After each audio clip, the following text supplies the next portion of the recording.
It's Life with Nikki Moore, Gardening Girl, over on TikTok.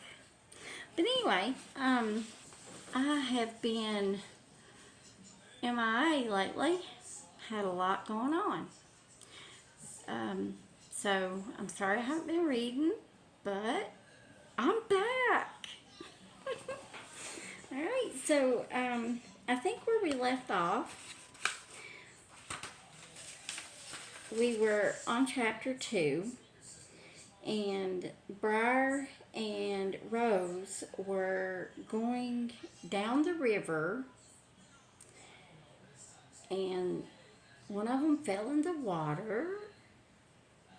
Yeah.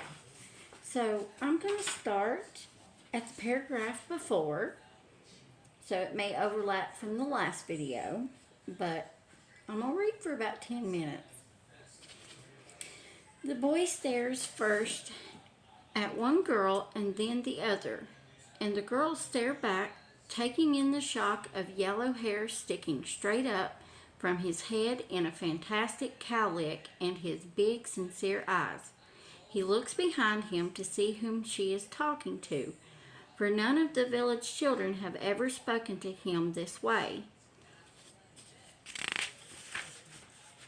He stares harder at them, sure now that they are not from the village. BRIAR blushes and turns her face away.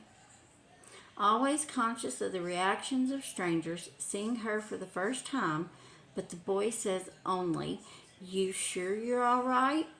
You look all done in. Here, I better help you." He wades into the water and, taking Rose by one arm, leads her firmly toward shore. BRIAR takes her other arm, and soon Rose is collapsing on the muddy bank. Yeah, Rose is the one that fell in the water, making her own pool of water in the mud. She pants and shivers while the water runs off her clumped hair in little rivulets. "Thank you, loyal squire," BRIAR says to the boy. "Wait," Rose objects. "He's your squire? Lancelot has to have a squire, doesn't he? Don't you want to be my squire boy?" "What's a squire do?" he asks slowly. "Why, everybody knows that. He waits on his knight and has to learn all about chivalry and heraldry and jousting and everything.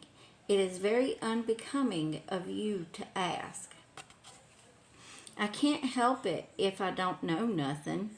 No one ever taught me nothing. I'm just a poor peasant anyhow, but I'll be your squire." "What is your name, boy?" says Rose. "I'm just Jack, is all." So we're finally meeting Jack, which we met him in the woods in the last video. But yeah. "I think we ought to grant him a boon," BRIAR says in Rose's ear, "an account of his coming to save us, even if we didn't need saving." Rose says. "Yes, you have earned a boon, boy. What would you like? You get to ask for something, and if I want to, I'll give it to you. Ask for something." "Could I have some of them blueberries I saw you eating?" "You were spying on us?" demands Rose. "Well, I was, but I didn't mean no harm. My ma saw you heading this way, and she told me to keep an eye out in case you should run into trouble. I didn't mean to bother you none." The girls confer privately, taking note of his scrawny arms and legs and his dirty rags and bare feet, and they promise to bring him a whole bag of food next time they come. The matter settled, they continued their play, first with Lancelot marrying Lady Elaine, even though he really didn't. It was just pretend. Then they have to go with Lady Elaine dramatically dying again. Then a long pause as BRIAR and Rose talk out the finer points of how she must be buried. They set the squire to digging with his bare hands, but his progress being too slow, they get down on their knees and help him. Their finely woven tunics are by now totally encrusted with mud, not to mention blueberry stains. When their efforts prove unsatisfying, they decide that Elaine's ghost would most likely remain above ground, haunting Lancelot anyway, a concept that affords even more enthusiastic play, with the squire trailing along behind. The squire soon grows weary of this and complains that there is nothing good for him to do. He says that he is going home, and BRIAR and Rose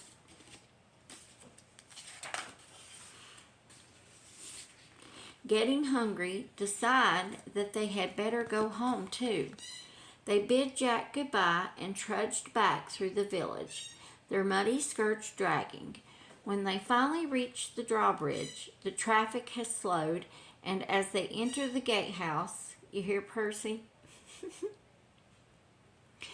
Derwin spots them easily. "Princess Rose," he shouts, "where have you been? Half the castle is looking for you, and if they find out you slipped by me, my pay will be docked again." Rose has the good grace to look abashed, calling out, "I'm sorry, Derwin," but the girls hurry past him and on into the courtyard. I hope Percy is not bothering y'all. Let's wait and see if he gets quiet.